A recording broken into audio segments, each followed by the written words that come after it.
नमस्कार, मैं गालिब सिद्दीकी। आप देख रहे हैं एवीएन न्यूज़। एवीएन न्यूज़ के खास कार्यक्रम रूबरू में आपका तहे दिल से स्वागत है। एजुकेशन, शिक्षा, जो इंसान के लिए सबसे ज़रूरी चीज़ है, जिसके तहत हर कामयाबी आपकी मंजिल आपके कदम चूमती है। प्राथमिक शिक्षक संघ झारखंड राज्य के ज़िला अध्यक्ष जहांगीर अंसारी उपस्थित हैं। बहुत बहुत स्वागत है आपका हमारे स्टूडियो में। Thank you. तो आप शिक्षक होने के साथ साथ संघ का कारोबार संभालते हैं जी। किस तरह से शिक्षकों को आप उनकी ख्वाहिशें, उनकी तमन्नाएं, उनके सारे प्रॉब्लम्स को सरकार तक पहुंचाते हैं और किस तरह से उनका जो समस्या है उनका हल करते हैं? चलिए, शुक्रिया। सबसे पहले मैं एवीएन चैनल को धन्यवाद कहना चाहता हूं, जिन्होंने मुझे इस काबिल बना समझा और इस रूबरू कार्यक्रम में मुझे बोलने का और रूबरू होने का मौका मिला। और गालिब भाई, मैं आपका भी शुक्रिया अदा करता हूं। आपके साथ मैं बहुत पुराना संबंध है। मेरी बहाली 1994 में हुई है। बीपीएससी की जो प्रथम परीक्षा हुई थी उसमें हम लोग आए थे और फिर हम लोग सारे शिक्षक मिलकर चूँकि हम लोगों की जो शिक्षकों की समस्याएं थी वेतन आदि वगैरह की, तो जो भी पुराने संगठन थे वे लोग हम लोगों की मांग को, हम लोगों की ज़रूरियात को नहीं समझते थे। आखिर हम लोग जमाल साहब जो आज लेक्चरर भी हैं, उनके साथ मिलकर और बहुत सारे मित्रों के साथ मिलकर हम लोग एक अलग संगठन बनाया जो पूरे बिहार लेवल पर बना था। झारखंड अलग होने के बाद में फिर वो अलग बना, जिसका नाम बना था अखिल झारखंड प्राथमिक शिक्षक संघ, जिसके जिलाध्यक्ष डॉक्टर जमाल अहमद होते थे। और हम लोग एकजुट होकर शिक्षकों के समस्याओं को लेकर, क्वालिटी एजुकेशन को लेकर हमेशा संघर्ष रहे। हम लोग हमेशा सेमिनार करते थे, शिक्षकों के बीच में हम लोग बताते थे। और 1994 बैच जो है वह एक, देखिएगा आप, तो एक रेखा खींच दिया है कि उससे पहले जो एजुकेशन का स्तर था और 1994 के बाद जो शिक्षा का स्तर हुआ है उसमें काफ़ी बदलाव आया है। शिक्षकों के व्यवहार में, शिक्षकों के अपने विद्यालय के प्रति में जो डिवोशन होना चाहिए, बच्चों के प्रति जो लगाव होना चाहिए और पढ़ाने का भी जो तरीका है वो हुआ। इसके साथ ही साथ हम लोगों ने छोटे पैमाने पर कोशिश किया जो शिक्षकों के वेतनादि हो। पहले जैसे क्या था कि पदाधिकारियों के एक के मन में तो भय व्याप्त था, उस भय को हम लोग ख़त्म करके हम लोग पदाधिकारियों के साथ में बैठ के समन्वय बनाए और बोले सर भय से काम नहीं होगा, आपस में समन्वय होना चाहिए, एक दूसरे के भावना को, चूँकि हम लोग एक परिवार के अंग हैं तो आपको मेरा दुख समझना होगा और हमको आपकी जिम्मेदारी को समझना होगा। तो इस तरह से हम लोग एजुकेशन के स्तर को, हजारीबाग ज़िले को, पूरे झारखंड के एजुकेशन के स्तर को बढ़ाने का काम। जहांगीर सर, प्राइवेट स्कूलों का जो हाल है कि यहाँ विद्यार्थी या पेरेंट्स जो है वो चाहते हैं कि हमारा बच्चा जो है वो सरकारी स्कूल में ना पढ़े और प्राइवेट स्कूल में पढ़े, तो क्या क्या कमियाँ हैं जिस वजह से वो खींचते चले जाते हैं प्राइवेट स्कूल्स की तरफ? हालांकि सरकार जो है टीचर्स को अच्छा पेमेंट भी देती है और सारी व्यवस्थाएं हैं वहाँ पर, लेकिन क्या कमियाँ हैं? जी सर, आपका प्रश्न बिल्कुल सही है सर।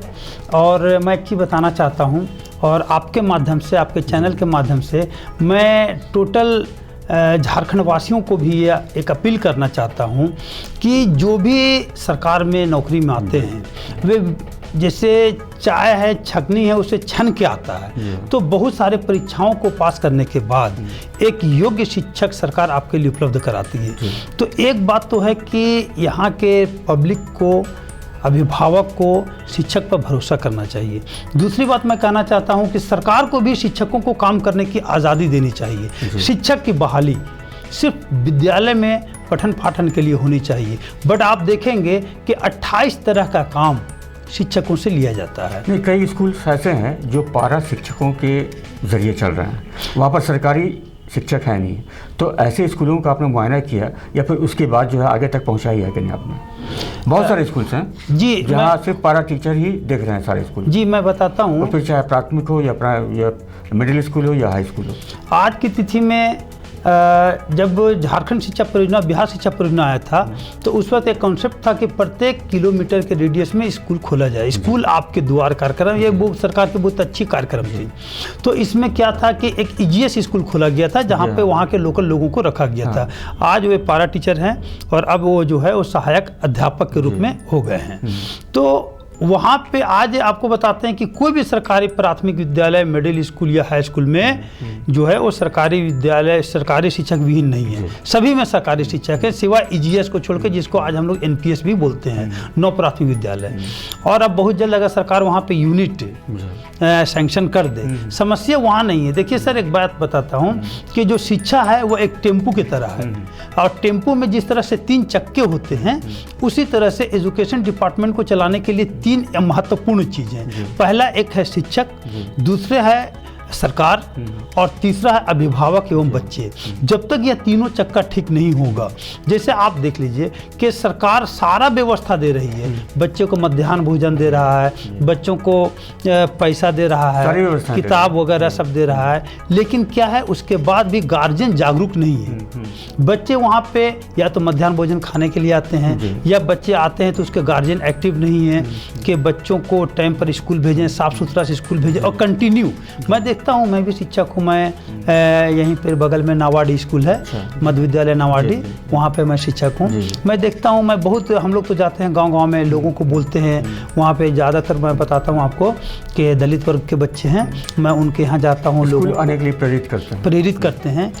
अभी कोरोना का जो काल चल रहा है, कोरोना काल में विद्यालय जा नहीं सकते हैं बच्चे, तो ऐसी स्थिति में उनको ऑनलाइन शिक्षा देने का जो आदेश है। लेकिन कई घर ऐसे हैं, कई बच्चे ऐसे हैं, गरीब होने के कारण उनके पास ना मोबाइल है ना कुछ है। ऐसी स्थिति में उन बच्चों को शिक्षा उन तक पहुँचे, इसके लिए क्या व्यवस्थाएं हो रही हैं?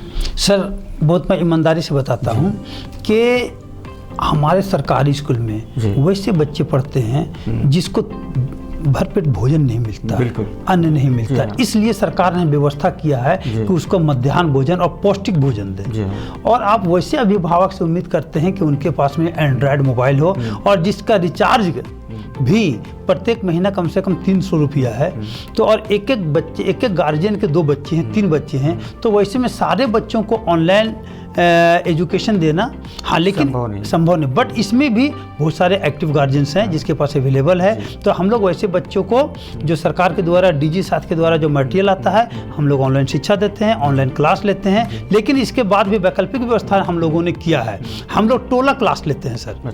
हम लोग गाँव में जाते हैं, 10 बच्चे को बैठाते हैं, और वहाँ पर सोशल डिस्टेंसिंग का पालन करते हैं, और 1 घंटा 1.5 घंटा जितना होता है बच्चों को कुछ पढ़ा देते हैं, उसको टिप दे देते हैं, और फिर दूसरे दिन जाते हैं। ये हमारा नियमित रूप से चल रहा है। जी। मध्याह्न भोजन की जहाँ तक हम बात करें तो मध्याह्न भोजन में भी काफ़ी गड़बड़ियाँ देखी जाती है कि विद्यालयों में शिकायत आती है कि हाँ, उसमें खाना जो खुले में बन रहा है उसमें ये गिर गया, वो गिर गया, बच्चे बीमार पड़ गए। ऐसी स्थिति में आपका संघ जो है, एक संघ के जिला अध्यक्ष होने के नाते आप क्या करते हैं ऐसे में? सबसे पहली बात तो ये है कि ये जो घटनाएं होती हैं, तो अब कुछ दिनों से आप देख रहे होंगे ये घटनाएं लगभग कम बंद हो गई, ख़त्म हो गई हैं। इसलिए कि पहले कोई किचन खाना बनाने का कोई उचित व्यवस्था नहीं था। आज क्या हो गया है कि जितने भी स्कूल हैं, कोई भी ऐसा विद्यालय नहीं जहाँ पे किचन शेड नहीं है, और साफ़ सफाई का पूरा ध्यान दिया जाता है। लेकिन एक बात है कि इंसान है, मानवीय भूल होती है, कहीं ना कहीं गलतियाँ होती हैं, और इसका खामियाजा शिक्षक को भुगतना पड़ता है। जबकि सच बताएं तो शिक्षक इसमें दोषी नहीं होते हैं। शिक्षक अपने विद्यालय में पढ़ाने का काम करते हैं, वे क्लास में जाते हैं। ऊपर बनती है कि उनके विद्यालय में इतना बड़ा काम जो हो रहा है, एजुकेशन के साथ साथ मध्याह्न भोजन का भी काम हो रहा है, तो उनकी भी जिम्मेदारी है कि वो उसकी रख रखाव की स्थिति को खासतौर से देखें। जैसे रख रखाव को देखते हैं, अब कुक खाना बना रहा है, हम अपने क्लास में हैं, लेकिन इस बीच में अगर वहाँ पे किचन में कोई घटना दुर्घटना हो जाता है तो डायरेक्टली सच पूछा जाए तो इसमें शिक्षक दोषी नहीं है। हम अपने क्लास में हैं, रसोइया खाना बना रही है, अब कोई भी अगर हुआ तो उसकी जवाबदेही सीधे हम उसमें जिम्मेदार नहीं होते। बट है क्या कि सरकार के द्वारा फिर भी पहले कार्रवाई हम पे ही होती है, क्योंकि सरकारी कर्मी हम हैं। और चलिए ठीक है, व्यवस्था है। आगे जो अभी सरकार है, तो मौजूदा सरकार ने शिक्षकों के लिए कौन कौन सी योजनाएँ बनाई हैं और कौन कौन सी उनसे वादे किए हैं जिस पे जो खरा उतर रहा है? सरकार आज के तिथि में शिक्षकों के साथ में न्यायपूर्ण व्यवहार नहीं हो रहा है। शिक्षकों की बहुत सारी समस्याएं हैं। आपके इस एवीएन चैनल के माध्यम से मैं सरकार तक अपनी आवाज़ पहुंचाना चाहूँगा। 2 साल पहले लेटर निकला है कि सारे शिक्षकों का सेवा संपुष्टि करा दिया जाए। देखिए, अभी 6 महीना से हजारीबाग जिले के सारे शिक्षकों का सर्विस बुक जिला कार्यालय में जमा है, लेकिन आज तक उसमें सेवा संपुष्टि का कार्य नहीं किया गया है।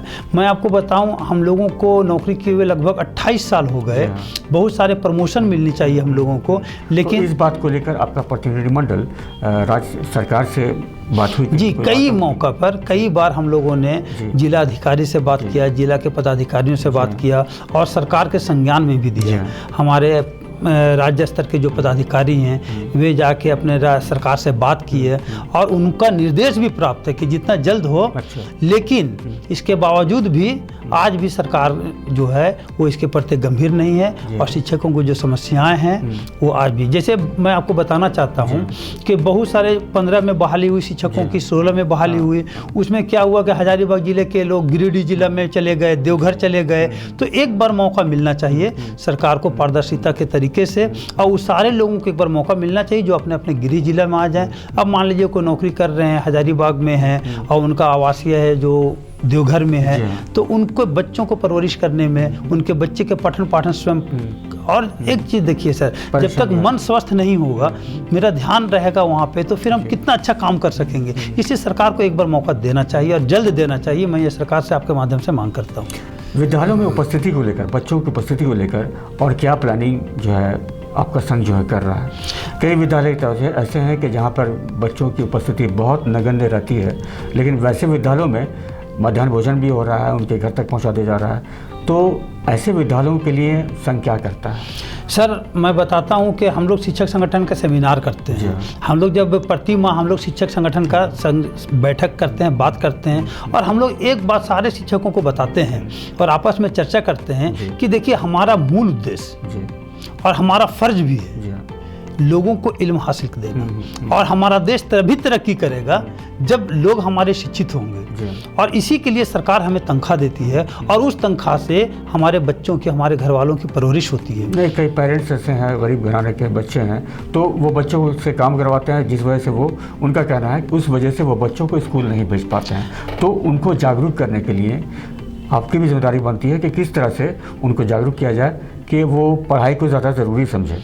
सर हम लोग इसके लिए घर जाते हैं और घर में जाकर लोगों को जागरूक करते हैं, लोगों को समझाते हैं। मैं लोगों को बताता हूँ, मैं अपनी बात बताता हूँ, और हमारे दोस्त बहुत सारे ऐसा करते हैं कि मैं एक एग्जांपल देता हूँ कि एक बात बताइए, अगर किसी का माँ बाप अंधा हो तो क्या वह चाहेगा कि उसका औलाद अंधा हो? तो कोई भी माँ बाप नहीं चाहेगा। तो फिर मैं लोगों को बताता हूँ कि जो अंगूठाधारी है, जो पढ़े लिखे नहीं होते हैं, वह एक अंधे के समान होते हैं। इसलिए आप अपने बच्चों को तालीम दें। मान लीजिए कि पहले जैसे होता क्या था कि जगह जमीन में लोग आपका ठप्पा ले लिया, आप पढ़े लिखे नहीं है तो आपको ठग लिया, और आजकल तो देखते हैं डिजिटल जमाने में लोग कितना ठगी का शिकार हो रहे हैं। तो मैं लोगों को बताता हूँ अगर आपके बच्चे पढ़े लिखे होंगे तो इस तरह से अपने हक अधिकार के बारे में जानेंगे, अपने कर्तव्य के बारे में समझेंगे, और आपका परिवार फिर आगे बढ़ेगा। तो फिर वो मेरी बात को समझते हैं और अपने बच्चों को स्कूल भेजते हैं। एक बात और देखा गया है कि कई बार ऐसा है कि बहुत से स्कूल्स ऐसे हैं कि जिनके टीचर जो है वो आसपास के इलाकों में ही अपनी ट्रांसफ़र पोस्टिंग करवा लेते हैं। उनका घर बगल में है, स्कूल भी बगल में है, तो वैसी स्थिति में वो समय देते भी नहीं देते हैं, ये तो देखने की बात है। लेकिन इस पर रोक किस तरह से लगा जाए कि बच्चों को इससे परेशानी ना हो? मैं एक बात बताता हूँ कि जब माननीय बाबूलाल मरांडी मुख्यमंत्री थे, तो चूंकि वो भी शिक्षक थे और उन्होंने एक लेटर निकाला था उनके आदेश से कि सभी को अपने गृह प्रखंड में ट्रांसफ़र किया जाए। अच्छा। उससे फ़ायदा यह था कि जब वो अपने गृह प्रखंड में रहेंगे, इसी तरह से पारा टीचर का जो हुआ था उसमें हुआ था कि जब वो अपने गांव के रहेंगे, अपने के गांव के बच्चों से उनको मोहब्बत होगा, उनसे लगाव, चूँकि वो उनके भतीजा होंगे, बेटा होंगे, अपने रिश्तेदार होंगे, तो उनसे ज़्यादा मोहब्बत है।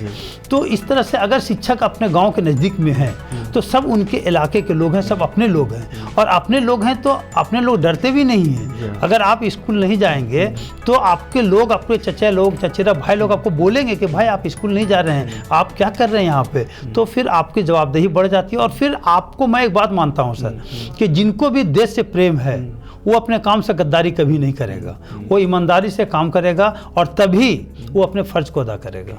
लेकिन सबका यही नेचर, सबका यही सोच हो तब जी सर। कुछ लोग ऐसे हैं जो काम को जो है काम नहीं समझते हैं। सर हर ज़माने में कुछ ऐसे लोग रहे हैं, अपवाद हर ज़माने में रहे हैं, और इनके बारे में मैं बहुत विशेष नहीं करना चाहूँगा सर।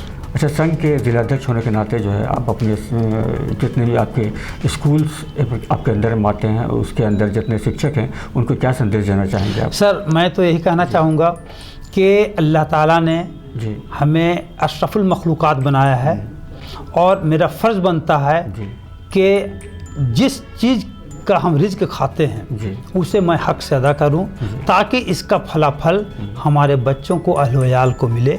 आप अगर अपने काम को ईमानदारी से करेंगे तो रब इसका फ़ायदा आपको पहुंचाएगा, रब इसका अजर आपको देगा। आप नेकी के ख्याल से आप काम करें। अगर आप अपने काम में बेईमानी करेंगे तो इसका फलाफल आपके आने वाले नस्ल पर पड़ेगा। जी। तो आप हमारे स्टूडियो में आए जहांगीर भाई, बहुत बहुत धन्यवाद। जी शुक्रिया। तो अभी हम बात कर रहे थे प्राथमिक शिक्षक संघ झारखंड राज्य के जिला अध्यक्ष जहांगीर अंसारी, जिन्होंने अपनी बातों को रखा और बताया कि किस तरह शिक्षा में सुधार किया जा सकता है, किस तरह विद्यालयों में उपस्थिति ज़्यादा से ज़्यादा दर्ज कराई जा सकती है।